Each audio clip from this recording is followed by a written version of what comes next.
আপোনাসৱক ইমানখিনি কথা কোৱাৰ কাৰণ কি?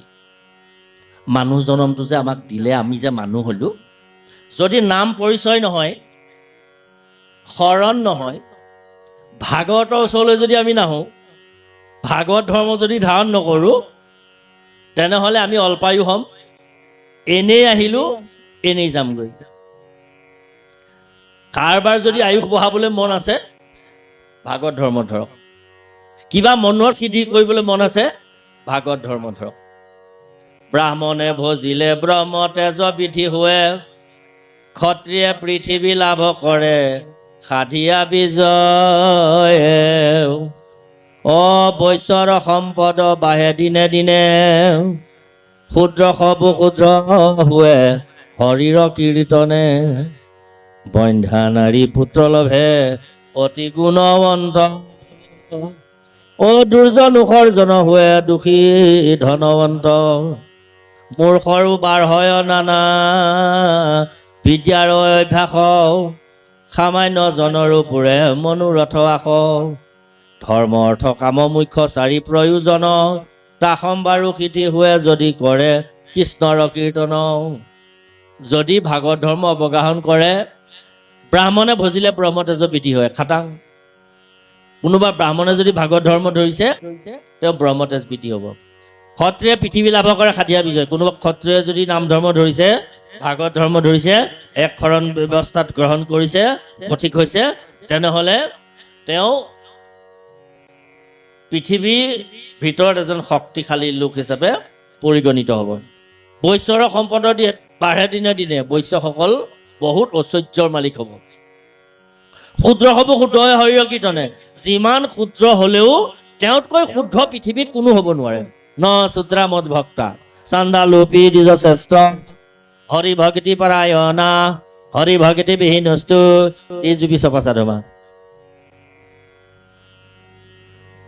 তেওঁতকৈ চাণ্ডাল কোনো নাই, যিজন ব্ৰাহ্মণ কুলত জন্ম হৈ কায় বাক্য মনেৰে ঈশ্বৰ সাধনা কৰা নাই। তেওঁতকৈ ব্ৰাহ্মণ কোনো নাই, যিজন চাণ্ডাল বংশত জন্ম হৈ, যিজনে কায় বাক্য মনে ৰাতিক দিন কৰি দিনক ৰাতি কৰি গুৰু সেৱা কৰে। কহ ব্ৰাহ্মণ, সেইটোৱেই চাণ্ডালোপী দ্বিজশ্ৰেষ্ঠ, হৰি ভক্তি পৰায়ণা, হৰি ভক্তি বিহীনস্তু দ্বিজুপি চপাচাধমা। যিটো ব্ৰাহ্মণৰ কায় বাক্য মনে সদায় সুমৰে হৰি, আছে প্ৰাহব্ৰত শিশি ব্ৰাহ্মণৰ শিষে শ্ৰেষ্ঠ আতকী। গতিকে তেওঁতকৈ কোনো নাই শুদ্ধ, তেওঁতকৈ শ্ৰেষ্ঠ কোনো নাই। প্ৰমাণ ৰাজসূয় যজ্ঞৰ কুহক 1 কোটি ব্ৰাহ্মণে কৰিলে ভোজন, তথাপিতো নোহে সিটো ঘণ্টাৰো ভজন। ভকত চাণ্ডালে যেবে কৰিলা ভোজন, প্ৰতি কাষে কাষে উঠে ঘণ্টাৰো ভজন। 1 কোটি ব্ৰাহ্মণে ৰাজসূয় যজ্ঞত খাই দান দক্ষিণালৈ গুচি গ'ল, ঘণ্টা নাবাজিলে। পঞ্চম পাণ্ডৱৰ মাজত আলোচনা হ'ল, কৃষ্ণক সুধিলেগৈ, যদুপতি ঘণ্টা যে বজা নাই, 1 কোটি ব্ৰাহ্মণে খাই বৈ দান দক্ষিণালৈ গুচি গ'ল, বোলে তোমালোকে ব্ৰাহ্মণ নামাতিলা। কৃষ্ণই গৈ তালিকাখন চাবলৈ ক'লে, চাই দেখিলে গুহকক নাই মতা, বোলে গুহকক মাতিবলৈ যোৱা। তেওঁলোকে গুহকক পুনৰ মাতিবলৈ গ'ল, গুহকক মাতিবলৈ গৈ তেওঁলোক ঘূৰি আহিল। গুহকৰ ওচৰলৈ যাব নোৱাৰি, গাটো বৰ বেয়া বেয়া গোন্ধাই, গুহকৰ ঘৰখনৰ ওচৰলৈ চাপিব নোৱাৰি, বিষ্ঠা গোন্ধাই, গু গোন্ধাই। হয় নেকি? তেনেহ'লে তোমালোকে গৈ যিজন ভকতে খালেই যেতিয়া ঘণ্টা বাজিব, তেওঁক ওচৰলৈ গৈ তোমালোকে প্ৰাৰ্থনা কৰিবা, তেওঁক ঈশ্বৰ, তুমি গুহক চাণ্ডাল হিচাপে মাতিবলৈ গৈছিলা, বোলে ব্ৰাহ্মণ হিচাপে মাতিবলৈ যোৱা, গুহক ব্ৰাহ্মণকহে মাতিবলৈ আহিছোঁ বুলি ভাৱেৰে পবিত্ৰ ভাৱনাৰে যোৱা। তেতিয়া তেওঁৰ ঘৰৰ মুখত, গুহাৰ মুখত তোমালোকে অমৃত, তোমালোকে চন্দন, তোমালোকে পাৰিজাতৰ গুণ পাবা। সেইমতে পাই গুহকক মাতি আনিলে, গুহকক খাবলৈ দিলে। গুহকক খাবলৈ দিলে। প্ৰথমবাৰ গুহকক খাবলৈ দিওঁতে দ্ৰৌপদীয়ে পেৰ জুলুঙাই দি এনেকৈ চাই আছিলে, এনেকৈ পেৰ জুলুঙাই দি চাই আছিলে। 64খন ব্যঞ্জন ৰান্ধি দিলোঁ, তিতা টেঙা কেঁহা জ্বলা গোটেই সোপা মিছলাই লৈ ওম বিষ্ণু ল'বা বুলি খাই পেলালে। দ্ৰৌপদীয়ে ভাবিলে, কথা কেনেকুৱা ব্ৰাহ্মণ, এইবিলাক চাণ্ডালিনে সঁচাকৈ চাণ্ডালহে, এই কেনেকৈ খাইছে চা, তিতা কেঁহা খাৰ জ্বলা মিঠা গোটেই সোপা মিছলাই, দৈ এৱা চব মিছলি কৰি খালে। নেবাজিলে, গুহক গুচি গ'লগৈ। তাৰপিছত পঞ্চম পাণ্ডৱক ক'লে, পঞ্চম পাণ্ডৱে কৃষ্ণক ক'লে যে ঘণ্টা নাই বজা, গুহক গুচি গ'ল খাই বৈ। বোলে গুহকক কেনেকৈ সেৱা কৰিলা? পদূলি বাটতে আনি ভৰি ধুৱাইছিলে নেকি? বোলে নাই ধোৱা। পাদ্য অঘ্যলৈ আচমনি কৰিছিলা নেকি? বোলে নাই কৰা। পহুৱাই লৈ সেৱা কৰিছিলা নেকি? বোলে নাই কৰা। গোৱা চালি দি প্ৰণাম কৰিছিলা নেকি, তামোল পাণ দিছিলা নেকি? বোলে নাই দিয়া।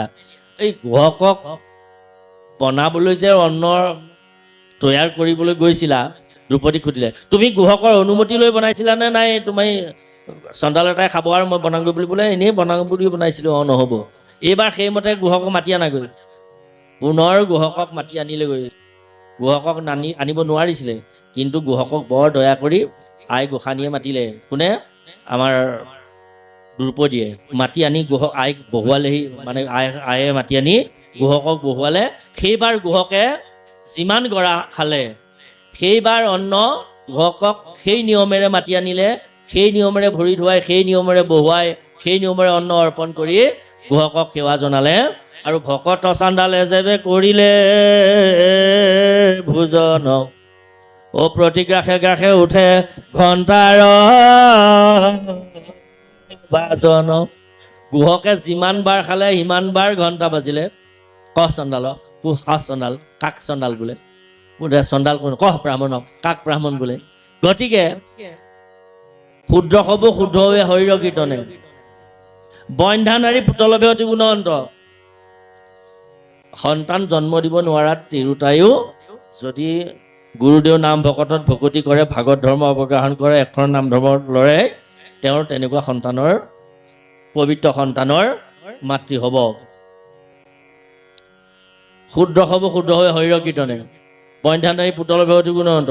দুৰ্জনো সৰ্জন হৈ দুখী ধনৱন্ত। যিমান দুৰ্জন সৰ্জন হ'ব, দুখী ধনৱন্ত হ'ব। মূৰ্খৰো পাৰ হয় নানা বিদ্যাৰ অভ্যাস। যিমান মূৰ্খ হ'লেও তেওঁ বিদ্যাৱন্ত হ'ব। ধৰ্ম অৰ্থ কাম মুখ্য চাৰি প্ৰয়োজন।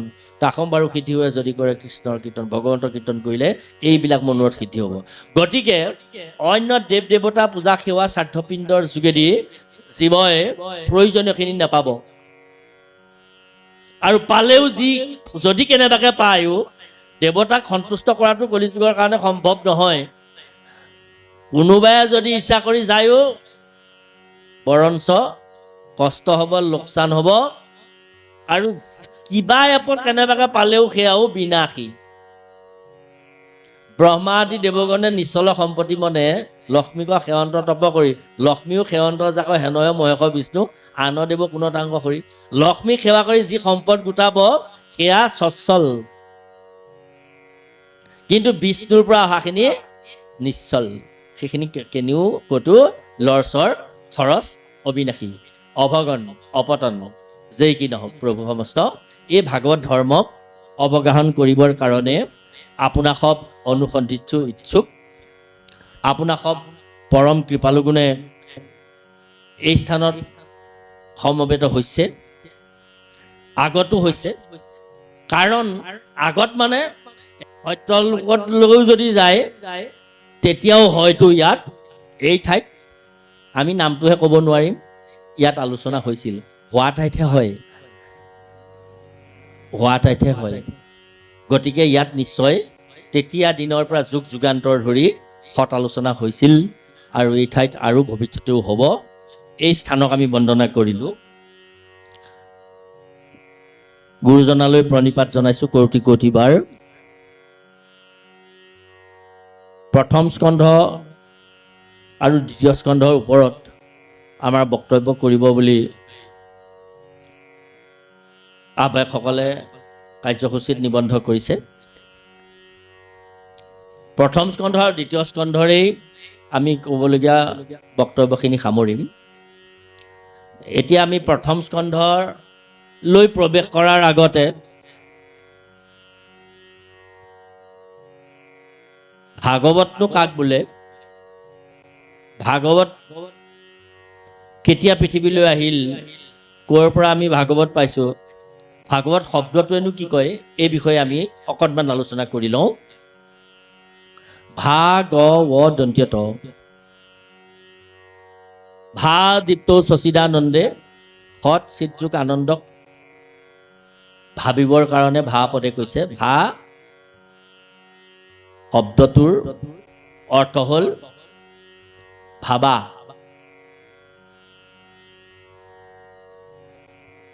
ভাবিলে কি হয়? গতি হয়। গতি যশ অলৌকিকী, অলৌকিক গতি। এই অলৌকিক গতিটো ভাটোৰ সিদ্ধান্ত কোনে কৈছে? অৰিষ্টম সৰ্বশাস্ত্ৰ নাম অৰিষ্টম সৰ্বশাস্ত্ৰ নাম তৰিয়েব ভবাৰ নব সংসাৰ সাগৰ তৰি যাব। আপুনি মই জন্ম লৈছোঁ, মৰিছোঁ। বাপক যদি সোধো এখেতে ক'ব মোৰ ৭৫ বছৰ বয়স হৈছেনে আপোনাৰ? ৭৫ বছৰ, 75। বাপক যদি সোধো বোলে মোৰ ৭৮ বা ৮০ বছৰ হৈছে, এনেকৈ ক'ব, হয়নে প্ৰভু? পিছে ৮০ বছৰ হোৱাৰ আগৰ আপুনি কোন আছিলে বাৰু? এই বুলি যদি তেখেতক সোধো কি উত্তৰ দিব? তেখেতক নুসুধি তেখেতে যদি আমাক সোধে বোলে আপুনি সোণাৰাম ভাগৱতী হোৱা কেইবছৰ হৈছে, মই বোলো ৬০ বছৰমান হৈছে, বা ৫৯, চৰকাৰী মতে ৫৯ বছৰ হৈছে। পিছে ৫৯ বছৰৰ আগত আপুনি কোন আছিলে? মোক কিবা উত্তৰ আছেনে নাই? হয়নে বাৰু?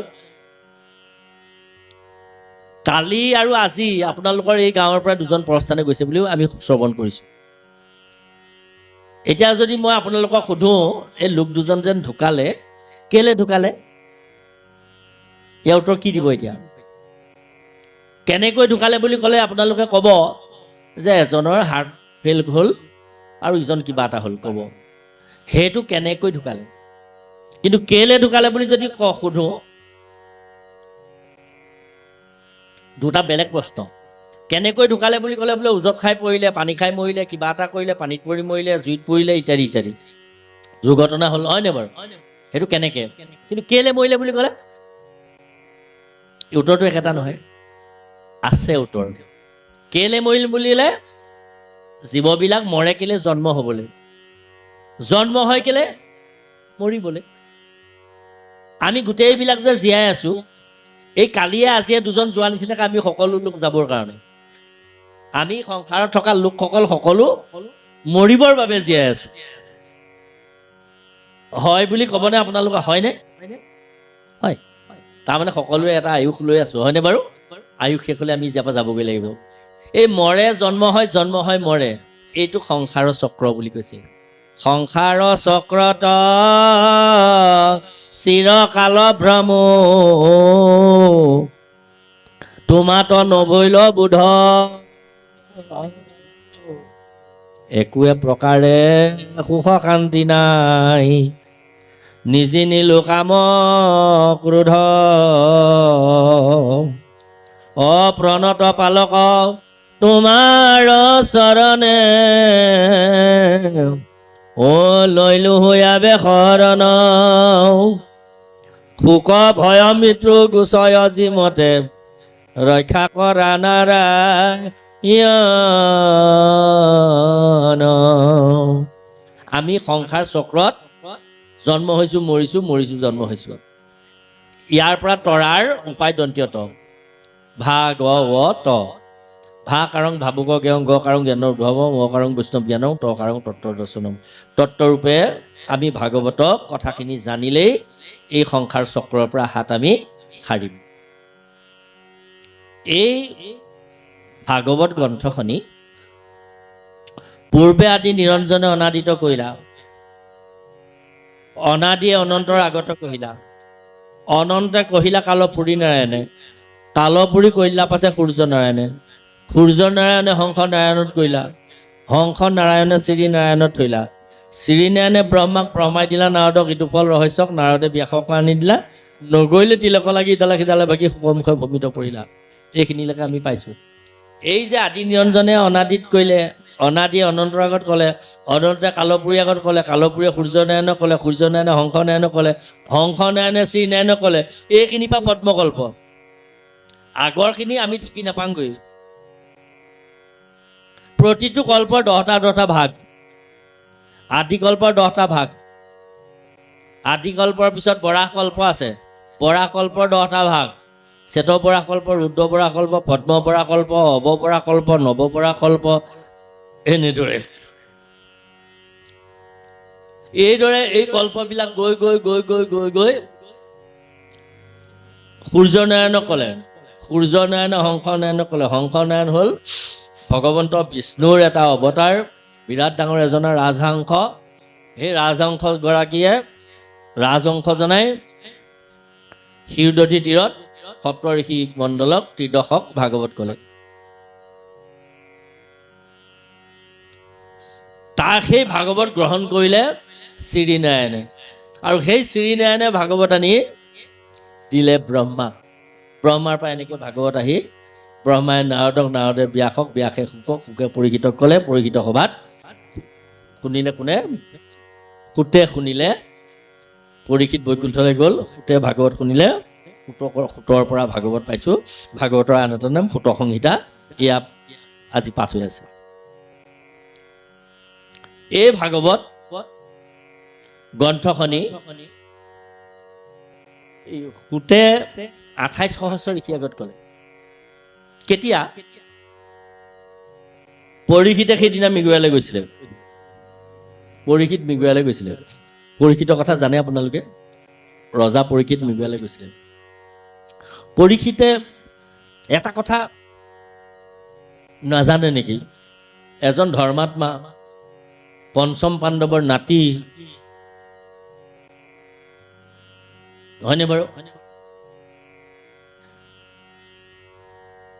সুভদ্ৰাৰ গৰ্ভত অভিমন্যু, হয় নহয়? অভিমন্যুৰ গৰ্ভত, অভিমন্যুৰ ঔৰসত উত্তৰা গৰ্ভত পৰীক্ষিত জন্ম। অশ্বত্থামাই ব্ৰহ্মাস্ত্ৰ মাৰি দিছিলে, তাৰ এটা স্ফুলিংগই গৰ্ভৰ ভিতৰতে নাশ কৰিব বিচাৰিছিলে, কিন্তু ভগৱন্তই গৰ্ভৰ ভিতৰত পিঠাংগু স্বৰূপ ধাৰণ কৰি প্ৰৱেশ কৰি উত্তৰা গৰ্ভত ৰক্ষা কৰিলে। পৰীক্ষিণ কুলে নামনে ইতি পৰীক্ষিত নামঃ। পৰীক্ষিণ কুলত জন্ম হোৱাৰ কাৰণে তেওঁৰ নাম পৰীক্ষিত হ'ল। মানে বংশৰ শেষৰজন, তেওঁতে বংশটো উচ্চাৰণ হৈ যাব, শেষ। গতিকে তেওঁ মৰিলে তেওঁ বংশত কোনো নাথাকে, সেইকাৰণে পৰীক্ষিণ কুলত জন্ম হোৱাৰ কাৰণে পৰীক্ষিত। আৰু বিষ্ণুৱে গৰ্ভত ৰক্ষা কৰাৰ কাৰণে তেওঁৰ নাম বিষ্ণুৰাত্ৰ।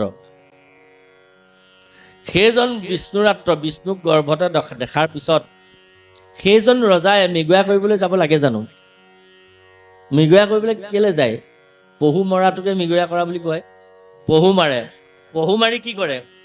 পহুটো ধৰি আনি ফুলদানি সজাই টেবুলত থৈ দিয়ে নেকি? কি কৰে পহুটো? পহুটো আনি কি কৰে? পহুটো মাংস খায়, হয়নে বাৰু? মাংসটো ভক্ষণ কৰে। পহুটো সেইটো কাৰণে ব্যৱহাৰ কৰে। এতিয়া পহুটো মাৰিব জানো তেওঁ লাগিছিল? নালাগিছিল। পিছে এই গোটেই কামবিলাক ভুলেৰে আৰম্ভ হৈছে। বাপসকল, কেতিয়াও ভয় নকৰিব। সংসাৰী লোকসকলৰ ভুল হ'ব, ভুলৰ মাজতহে ভাগৱত হ'ব। পৰীক্ষিতে সেইবিলাক এফালৰ পৰা ভুল কৰি আহি আছে। মন্ত্ৰীক সুধিলে, মন্ত্ৰী মই মৃগয়ালৈ যাওঁ। বোলে যাওক মহাৰাজ। পিছে মন্ত্ৰী, পহুবিলাকে মোক দেখিয়ে পলায়, ৰথৰ শব্দ শুনিলেই লুকায়। মোক এনেকুৱা এটা মুকুট পিন্ধাই দিয়া যিটো দেখাৰ লগে লগে পহুবিলাকে মোৰ ফাললৈ চাই থাকে। হে, মই যাতে খেদি যাব নালাগে, শৰ মাৰিব পাৰোঁ। বৰ সুন্দৰ কথা। আহক মহাৰাজ। লৈ গ'ল। এই যুধিষ্ঠিৰে ৰাজকীয় যজ্ঞ পাতোঁতে গোটেই ৰজা মহাৰজাবিলাকক পৰাস্ত কৰি আনি ৰাজমুকুটবিলাক যিটো ভঁৰালত দমাই থৈছিলে, জৰাসন্ধক বধ কৰিছিলে যে ভীমৰ হতুৱা, জৰাসন্ধৰ ৰাজমুকুটটো আনিছিল। তাত লিখা আছে মগধাধিপতি শ্ৰী শ্ৰী জৰাসন্ধৰ ৰাজমুকুট। সেই মুকুটটো দেখুৱাই দিলে, বোলে এইটো চবতকৈ ডাঙৰ, বহুত হীৰামণি মুকুট আছে, এইটোকে পিন্ধক। দিলে পিন্ধাই। আইনা চালে, বৰ ধুনীয়া লাগিছে। গ'ল মৃগয়ালে। পৰীক্ষিতে অলপ আগতে কলি নিগ্ৰহ কৰিলে, হয়নে? ভাগৱতৰ প্ৰথম স্কন্ধত পৰীক্ষিতে কলি নিগ্ৰহ কৰিলে। কলিক নিগ্ৰহ কৰি কলিয়ে ঠাইও বিচাৰিলে। কেইডোখৰমান ঠাই দিলে। স্ত্ৰী পঞ্চসোণা, সোণা মানে সোণ, এইভাগে 5ডোখৰ ঠাই দিলে। এই 5ডোখৰ ঠাইত থাকিব বুলি সোণতো ঠাই দিছিলে। ৰাজমুকুটটো যে পিন্ধিলে তাতেই কলি আকৌ প্ৰৱেশ কৰিলে। তেওঁ কি কৰিছে কি মেলিছে একো নাজানে, ভুল হৈ গ'ল। সেইকাৰণে পিয়াহত আঁতৰ হ'ল, পহু নাপালে। ঋষি আশ্ৰমলৈ গ'ল, ঋষিক পানী বিচাৰিলে। ঋষিয়ে ধ্যান কৰি থকা ঋষিক পানী বিচাৰিলত ঋষিয়ে ধ্যান কৰি থকা ঋষিয়ে পানী নিদিলে। এই সামান্য ল'ৰা এতিয়াও আপুনি গুৰুগৃহত গুৰু সেৱা কৰি থাকিলে আপোনাৰ নাতিটোৱে লগৰকেইটাক মানা কৰে, ঐ তহঁতি হুলস্থুল নকৰিবি, ককা নামঘৰত সোমাইছে পাই, তহঁতি এতিয়া হুলস্থুল নকৰিছোঁ, অকণমান মনে মনে থাক। ইমান দিন নাতি এটাও জানে ককা নামঘৰলৈ গ'লে হুলস্থুল কৰিব নাজানে বুলি। এজন ধৰ্মৰাজ, ধৰ্মাত্মা, মহাজ্ঞানী ৰজাই কি নাজানে ধ্যান কৰি থাকিলে তেওঁ একো গম নাপায় বুলি? মৰা সাপ এটা আনি ডিঙিত মেৰিয়াই দিলে। ঘটনা সেইটোহে। 5 বছৰীয়া সৰু ল'ৰা চিংকি গা ধুই থাকোঁতে লগৰকেইটাই ক'লেগৈ, ঐ তই ধ্যান কৰি আছ, তোৰ দেউতাৰ ডিঙিত সাপ মেৰিয়াই দিলে, পৰীক্ষিত যায়, যা চাই আছো। সি সঁচাকৈ নিবলৈ, সঁচা মই নিজে চাই আছোঁ। পানী অকণমান মূৰতে লৈ আচান্ত কৰি এচেলু জল লৈ 7 দিনৰ ভিতৰতে তোক তক্ষকে ধ্বংস কৰ বুলি দিলে অভিশাপ। 5 বছৰীয়া সৰু ল'ৰা এটা দৌৰি গৈ দেখিলেগৈ দেউতাকৰ ডিঙিত সাপ। সাপটো মেৰিয়াই ডিঙিৰ পৰা আঁতৰাই কান্দি কান্দি দেউতাকক ক'লে, দেউতা এনেকুৱা এনেকুৱা কথা, পৰীক্ষিত ৰজাই তোমাৰ ডিঙিত সাপ মেৰিয়াই দিছিলে, মই পৰীক্ষিত ৰজাক দিলোঁ সাপ, ময়ো অভিশাপ দিলোঁ, 7 দিনৰ ভিতৰতে তাক তক্ষকে দংশন কৰিব।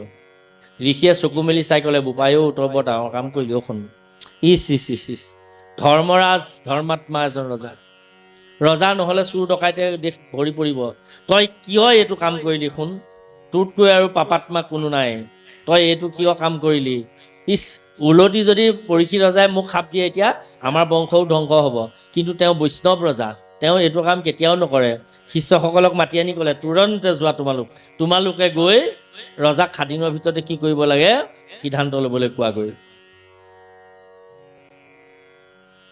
শিষ্যসকলে গৈ পৰীক্ষিত ৰজাক ক'লেগৈ, এনেকুৱা এনেকুৱা এনেকুৱা এনেকুৱা কথা, তোমাক 7 দিনৰ ভিতৰতে তক্ষকে দংশন কৰিব। হেৰিয়ে আকৌ কি ক'লে, পৰীক্ষিত ৰজাই আকৌ কি ক'লে, মুকুটটো যেতিয়াই নমাই থলে হুঁচ আহি গ'ল। দেখিছেনে বাৰু? সেইকাৰণে অসাধু অসন্তৰ লগত আলাপ কৰিব নালাগে, অসন্তৰ দ্ৰব্য গ্ৰহণ কৰিব নালাগে, স্পৰ্শ কৰিব নালাগে। এতিয়াও আমাৰ সাধুসকলে যে, আতৈসকলে যে এতিয়াও যাৰ তাৰে হাতত নাখায়, যাৰ তাৰে ঘৰত নাথাকে, জলৈ তলৈ নাযায়, নোযোৱাৰ কাৰণেইটো আকৌ, নথকাৰ কাৰণেইটো আকৌ, নোখোৱাৰ কাৰণেইটো আকৌ। গতিকে এই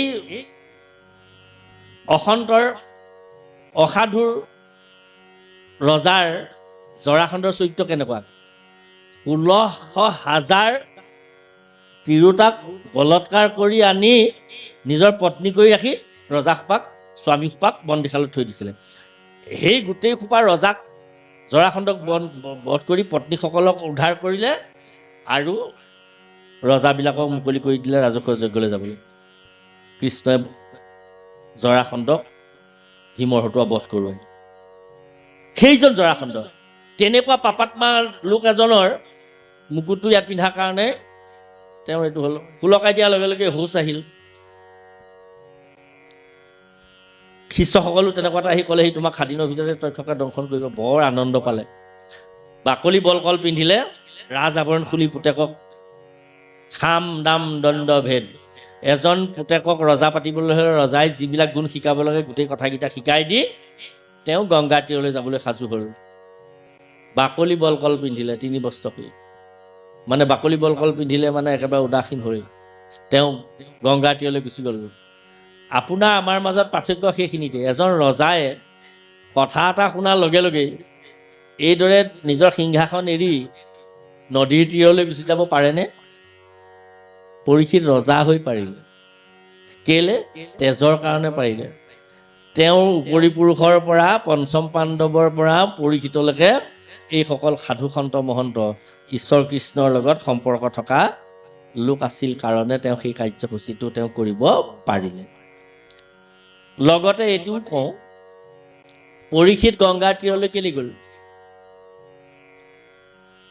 মই এই কথাখিনি মোবাইলত বিচাৰিলে আপোনালোকে পাইছে, যদি আমাৰ ইউটিউবত এনেকুৱাকৈ কোৱা কথাখিনি পাইছে তেনেহ'লে ইয়াত এই কথাখিনিও পাইছে, কিন্তু আৰম্ভণিত পাতনিতে এই কথাকেইটা নক'লে নহ'ব। এই গংগাৰ তীৰলৈ কেলৈ গৈছে? আপুনি ময়ো বা পাইসকল গংগাৰ তীৰলৈ যাব পাৰিব লাগে। এতিয়া আপোনাৰ গংগা ক'ত? পৰীক্ষিত ৰজাই গংগাৰ তীৰলৈ গুচি গ'ল, তেতিয়া গংগাখন আছিল ওচৰতে, সেইকাৰণে তেওঁ গংগাৰ তীৰলৈ গুচি গ'ল। আপুনি আমিও গংগাৰ তীৰলৈ যাব পাৰিব লাগে বাৰু বাপাইসকল। আপুনি আমিও গংগাৰ তীৰলৈ যাব লাগিব। আমাৰ গংগা ক'ত আছে বাপসকল? আপোনাৰ আমাৰ গংগা ক'ত? আমাৰ গংগা কেলে নামে গংগা জল, চৰণ কমল বৈ আছে। গতিকে আমাৰ গংগা, আমি এই গংগাখনৰ ওচৰলৈ সদায় পৰীক্ষিত নিমিত্ত মাত্ৰ লোকয় উপকাৰ আকৌ কহি পহি লোক তৰুক সংসাৰ অৰ্জুন নিমিত্ত মাত্ৰ লোকয় উপকাৰ আকৌ কহি পহি লোক তৰুক সংসাৰ। এতিয়া অৰ্জুন নাই, আমাৰ গীতানো কি প্ৰয়োজন? পৰীক্ষিত নাই, আমাৰ ভাগৱত কি প্ৰয়োজন? নহয়, এওঁলোকে দিয়া গোটেই কথাবিলাক আমি হৃদয়ংগম কৰি হৃদয়লৈ টানি আনি বিবেচনাৰে আলোচনা কৰিলেই হ'ল। গতিকে আমাৰ গংগা হৃদয়তে আছে। গংগা ক'ৰ পৰা জন্ম হৈছে? ভগৱন্তৰ চৰণৰ পৰা জন্ম হৈছে। আমি সদায় গাই থাকোঁ, তজু পাদু দুকি গংগা ভৈলা উত্তৰপতি। তলুকক কয় বামনৰ কথাটো, বামনৰ স্বৰূপে অদিতিৰ বাক্য পালি, ইন্দ্ৰক থাপিলা চলে বলিক নিকালি, দৈত্য দানৱৰ লগত যুদ্ধ লাগিলত, দৈত্যৰ অতপালি হলত অদিতি মাতাই ভগৱান বিষ্ণুক প্ৰাৰ্থনা কৰিলত অদিতিৰ পুত্ৰ হিচাপে বামন জন্ম হ'ল। বলিক ত্ৰৈলোক্য বিচাৰিলত প্ৰথম পদেৰে স্বৰ্গ, দ্বিতীয় পদেৰে মৰ্ত্য ল'লে, তৃতীয় পদ ক'ত দিম বুলি বিচাৰি নাপালে। সেই প্ৰথম পদেৰে স্বৰ্গ লওঁতে ভৰিখন বাঢ়ি বাঢ়ি গৈ একেবাৰে স্বজনৰ তপমহ গোটেই 14 ভুৱন পাৰ হৈ গৈ একেবাৰে ব্ৰহ্মলোক পালেগৈ ভৰিখন গৈ। হয়নে বাৰু? ব্ৰহ্মলোকত ব্ৰহ্মাৰ কমণ্ডলত এটা পানী আছিলে, এঘটি পানী আছিলে। পানীখিনি হ'ল গংগা। হয়নে বাৰু? সেই গংগা বোৱাই আনিলে। সেই গংগা ব্ৰহ্মদিব্য, সেই গংগাৰ যিটো জন্ম ৰহস্য সেইখিনি আকৌ বহুত ভিতৰলৈ যাব লাগিব, আমি তালৈ নাযাওঁ। গতিকে সেই তলুককো আক্ৰমিলা চৰণৰ গতি, ভগৱন্তৰ চৰণ, গাৰ ঘাম চৰণেদি বৈ ওলাই আহিছিল। জলৰ শব্দ শুনি পদ্মজনী ব্ৰহ্মাই ক'ৰ পৰা পানী আহিছে বুলি সাধনা কৰি গম পালে। সাধনা কৰি গম পাই কমণ্ডলটোকে পাতি দিলে। কমণ্ডলটোতে ব্ৰহ্মা মানে ভগৱন্তৰ চৰণৰ জল আছিলে, গংগা আছিলে। সেই গংগা কোনে আনিলে? ভগৱন্তই নিজে বামনৰ অৱতাৰ ধৰি তলুককো আক্ৰমিলা চৰণৰ গতি। তেওঁ বামন ৰূপী ভগৱানৰ চৰণখন গৈ গৈ গৈ গৈ তাত খুন্দা মাৰি বোৱাই আনিলে। হয়নে বাৰু? ভগৱন্তৰ চৰণৰ পৰা গংগা জন্ম হৈছে। ভকতে ভগৱন্তৰ চৰণ হৃদয়ত প্ৰতিষ্ঠা কৰি থব পাৰিলেই হ'ল। ভগৱন্ত ক'ত থাকে? ভগৱন্ত থকা ঠাই ক'ত? ভগৱন্ত ক'ত থাকে? ভগৱন্ত থকা ঠাই 4খন। ভগৱন্ত থকা ঠাই 4খন। ৰাম যেতিয়া বনলৈ গ'ল, ৰাম বনলৈ গ'ল, এসপ্তাহ প্ৰভু শ্ৰীৰামচন্দ্ৰ ভৰদ্বাজ ঋষি আশ্ৰমত থাকিল। 7ম দিৱৰ দিনা ৰাতিপুৱাই যাবলৈ ওলাই সুধিলে, প্ৰভু মই সাম দাম দণ্ডভেদ সকলো শিকিলোঁ, ব্ৰহ্মচাৰ্য গাহস্থ বানপন্থ সন্ন্যাস 4 আশ্ৰমৰ সকলো কথা জানো, ব্ৰাহ্মণ ক্ষত্ৰিয় বৈশ্য শূদ্ৰ 4 জাতিয়ে পালন কৰা সকলো কথা জানো, অস্ত্ৰবিদ্যা, ধনুৰ্বিদ্যা, আয়ুৰ্বিদ্যা, যোগবিদ্যা সকলো বিদ্যা মই জানো, কিন্তু বনবাসী এজনে বনত 14টা বছৰ কেনেকৈ থাকিব লাগে এই বিদ্যা মোৰ নাই, মোক দয়া কৰি অকণমান জনাই দিয়ক। তেতিয়া ভৰদ্বাজ ঋষিয়ে ৰামৰ ফাললৈ চাই কৈছে, ঐ আপুনি ৰাম হুয়া, আপুনিহে ৰাম হুয়া ভৈলাই অৱতাৰ।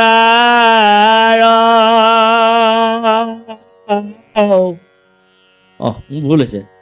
আপুনিহে বাল্মীকি হুয়া ভৈলাই অৱতাৰ। ৰাম হুয়া টাংক ভুঞ্জা অখণ্ডন যায়। আপুনি বাল্মীকি ভৈলা অৱতাৰ। আপুনি বাল্মীকি হৈ অৱতাৰ ভৈলা, ৰামৰূপে তাংক ভুঞ্জা খণ্ডন নগৈলা। আপুনি কেতিয়াবা বাল্মীকি হৈ, ভৰদ্বাজে কৈছে ৰামক, আপুনি কেতিয়াবা বাল্মীকি হৈ অৱতাৰ লয় প্ৰভু। আপোনাৰ মহিমাৰ কথা, আপোনালোকৰ শক্তিৰ কথা আমাৰ নিচিনা সামান্য ঋষি মুনিয়ে একো বুজি নাপাওঁ। ৰামহূয়া তাক ভুঞ্জা খণ্ডন নযায়। কেতিয়াবা আকৌ ৰাম হিচাপে অৱতাৰ লৈ আহি তাকে আকৌ পালন কৰাহি। এইবিলাক ঈশ্বৰৰ লীলা সম্পৰ্কে মোৰ বিবেকে আৰু মোৰ জ্ঞানেৰে ঢুকি নাপাওঁ। মোৰ আশ্ৰমৰ পৰা ১.৫ প্ৰহৰ বাট গ'লেই বাল্মীকি মুনি আশ্ৰম পাব। আপুনি জন্ম নহওঁতে ৰামায়ণ লিখি থৈছে। তেওঁকে সুধিবগৈ আপুনি এই দিনকেইটা ক'ত থাকিব লাগিব ১৪ বছৰ, তেখেতে ক'ব। এই বুলি কৈ বিদায় দিলে। বাল্মীকি ঋষি আশ্ৰমত বাল্মীকিয়ে বাট চাই ৰৈ আছে, ৰাম আহিবকে গ'ল। ৩ দিন থাকিলে, ৪ৰ্থ দিনৰ দিনা ৰাতিপুৱাই বিদায় ল'বলৈ লৈছে। তেনেকুৱাতে একেটা প্ৰশ্নকে বাল্মীকিক ৰামে সুধিলে যে মই ১৪টা বছৰ ক'ত থাকিম, মোৰ থকা ঠাইৰ বিষয়ে অকণমান দয়া কৰি কওকচোন। তেতিয়া ভৰদ্বাজক সোধোতে ভৰদ্বাজে সেই বুলি ক'লে, আপুনি কেতিয়াবা বাল্মীকি হৈ ভকত হৈ অৱতাৰ লয়, কেতিয়াবা ৰাম হৈ তাকে ভুঞ্জে, এইটো ক'লে। বাল্মীকিয়ে আকৌ কি ক'লে, হে ৰাম, তোমাক মই ১৪ বছৰ ক'ত থাকিবা এই বিষয়ে ক'ব লাগে নহয়, তুমি নাজানা বোলে। নাজানো, নাজানিবা তুমি। পিছে তুমি মোকহে এটা কথা কোৱা, তুমি ১৪ বছৰ ক'ত থাকিবা, ৰাম তোমাৰ থকা ঠাই লাগে তোমাক, হয় নে? বোলে হয়। তুমি এটা কথা মোক প্ৰথমে কৈ লোৱা, তুমি নথকা ঠাই ক'ত ক'ত আছে পৃথিৱীত? তুমি নথকা ঠাইবিলাকৰ কথা মোক আগে কৈ লোৱা, তাৰপিছত মই তুমি থকা ঠাইৰ কথা ক'ম। ৰাম তলমূৰ কৰিলে। তাৰমানে ৰামে ক'ব নোৱাৰে ৰাম নথকা ঠাই। ৰামে তলমূৰ কৰি থকা দেখি বাল্মীকিয়ে ক'লে, ৰাম হয়, তুমি থকা ঠাইৰ বিষয়ে তুমি এতিয়া ক'ব নোৱাৰা নহয়, জানা তুমি নোকোৱা নিজ মুখে, মই কওঁ শুনা। এতিয়া আমি ঈশ্বৰ থকা ঠাইৰ বিষয়ে ক'ম। ঈশ্বৰ ক'ত থাকে? ঈশ্বৰ থকা ঠাইৰ বিষয়ে কওঁ শুনো। প্ৰথম ঈশ্বৰ থকা ঠাই হ'ল বৈকুণ্ঠ। বিগতা যচা কুণ্ঠা চব বৈকুণ্ঠ। যলৈ গ'লে জীৱটো বিগতিব নালাগে, উভতিব নালাগে, বৈকুণ্ঠ। সেইটোকে শাস্ত্ৰত কৈছে, নাহং তিষ্ঠামি যোগিনং হৃদয় নস্য মদ ভক্তা যত্ৰ গায়ন্তি তত্ৰ তিষ্ঠামি নাৰদ। নাৰদ বিষ্ণু আচন্ত কৈ বৈকুণ্ঠতো মই নাথাকো ৰৈ, যোগী ৰহিয়া এৰি সমুদায় থাকো ভকতৰ কীৰ্তন চাই। ২ নম্বৰ ঠাই হৈছে, প্ৰথম ঠাই বৈকুণ্ঠ, তাৰপিছত ২ নম্বৰ ঠাই হৈছে যোগীৰ হৃদয়। মই যোগীসকলৰ হৃদয়ত থাকোঁ। কেলৈ থাকোঁ যোগীৰ হৃদয়ত? যোগীসকলে সাধনা কৰি কৰি কৰি কৰি মোৰ লগত থাকোঁতে থাকোঁতে কাৰোবাৰ ৬ মাহ যায়, কাৰোবাৰ বছৰেক যায়, কাৰোবাৰ ৩ বছৰ যায়, কাৰোবাৰ ১০ বছৰ যায়। তেওঁলোকৰ অন্নময়ী দেহে তেওঁলোকৰ হৃদয়ত সোমাই মই ধ্যান ভংগ কৰি দিওঁ। তেতিয়া তেওঁলোকে অন্নময় দেহটোত সাৰ পোৱাৰ লগে লগে পানী খাবলৈ মন যায়, ফল মূল খাবলৈ মন যায়। ফল মূল পানী নাপালে শুকান গছৰ পাতকে খায়। গতিকে মই হৃদয়ত সোমাই ধ্যান ভংগ কৰি দিওঁ। মই যোগীসকলৰ হৃদয়ত সেইকাৰণে সোমাওঁ। ৩ নম্বৰ ঠাই হ'ল একান্ত ভক্ত, য'ত একান্ত ভকতভাৱে নিৰ্গুণ কৃষ্ণৰ গুণ নামঘোষাত মাধৱপুৰুষে লিখিছে যে, গাঁৱে সদা বসীয়া যথাত বৈকুণ্ঠক পৰিহৰি যোগীৰ হৃদয় থাকাৰি খাগাত যথাত। একান্ত ভক্তসকলে গোৱা গুণানুকীৰ্তন শুনিবৰ কাৰণে মই থাকোঁ। ৩ নম্বৰ ঠাই। আৰু ৪ৰ্থ ঠাইৰ কথা কওঁ এতিয়া। ৰাম তুমি মন দি শুনা, আপোনালোক আমিও মন দি শুনিব লাগে বাপাইসকল। কি ৪ৰ্থ ঠাই এইখনেই, আনৰ হোৱা দেখি, আনৰ জয় দেখি, আনৰ পৰাভৱ দেখি বা পৰাক্ৰম দেখি, আনৰ হোৱা দেখি, উন্নতি দেখি, আনৰ জয় জয় ময় দেখি যিজনে আনন্দত আত্মহাৰা হৈ হে ৰাম তোমাৰ গুণানুকীৰ্তন কৰিব পাৰে, তোমাক ধন্যবাদ দিব পাৰে, সেইজনৰ হৃদয়তহে তুমি থাকা, এইবিলাকত নাথাকা। এই শেষৰ শাৰীটো, এই শেষৰ ৪ নম্বৰ জেগাডোখৰত আমি গিৰি গ'লোঁ বাপ। আমাক কৈছোঁ দেই বাপসকল, ৪ নম্বৰ ঠাইডোখৰত আমি গিৰি গৈছোঁ সকলো। ৰাম ক'ত থাকে? আনৰ হোৱা দেখিলে, আনৰ লাভ দেখিলে, আনৰ জয় দেখিলে, আনৰ উন্নতি দেখিলে যি আনন্দত তোমাক ধন্যবাদ দিব পাৰে, এইসকলৰ হৃদয়ত তুমি থাকা ৰাম। বুজি পাইছে আপোনালোকে? বুজি পাইছে? ভাৱ ধৰিব পাৰিছে? আনৰ হোৱা দেখিলে যি আনন্দ কৰিব পাৰে, প্ৰভু তুমি তেখেতলোকক এনেকৈ দিছা। আমাৰ আনৰ হোৱা দেখিলে বোলে অমুকৰ বাপেকেও চাকৰি কৰে, মাকেও চাকৰি কৰে, ল'ৰাটোও চাকৰি কৰে। এতিয়া আকৌ যিজনী ছোৱালী আনি থৈছিলে তাইও বোলে টেটত মাষ্টৰণী পালে নহয়, হায়াৰ ছেকেণ্ডেৰী এখনত হেৰো। দেখিছেনে বাৰু এই ঘৰৰ বুলি কৈ আমি কেঁহাৰজৰ বৰনামা উঠি আহে, হয়নে বাৰু? কিন্তু এই গোটেই সোপা উন্নতি দেখাৰ লগে লগে তেওঁলোকক ঈশ্বৰে কেনেকুৱা কৃপা কৰিছে দেখিছানে? মোৰ প্ৰভু বাসুদেৱ কিনো বন, এওঁলোকে চাগে পূৰ্বজন্মত ধেৰ অনেক পুণ্য কৰিছিলে, সেইকাৰণে তেওঁলোকৰ ঘৰলৈ ঐশ্বৰ্যই প্ৰভুৱে ভগৱন্তই মহালক্ষীক সেইদৰে দি আছে। এওঁলোকৰ আৰু হওক ঈশ্বৰ কৃষ্ণত ভকতি এই জনমত কৰা নাই, আমি এজনমত কৰিছোঁ, এই জনমত আমাক নাই দিয়া। পিছৰ জনমত চাগে প্ৰভু ভগৱন্তৰ চৰণত আমি ঠাই পাম চাগে। আমি এইবাৰ যাতে আনৰ উন্নতিটো দেখিব পাৰোঁ। হওক প্ৰভু, তুমি এইসকলক আৰু দিয়া, আমাক যিমান আছে দুখেকে দিয়া, আমাক একো নালাগে। খালি প্ৰভু তোমাৰ চৰণত যাতে শুওঁতে খাওঁতে উঠোঁতে বহোঁতে কাৰ পায়ে যাতে তোমাৰ নাম গাব পাৰোঁ গোপীসকলৰ নিচিনাকৈ।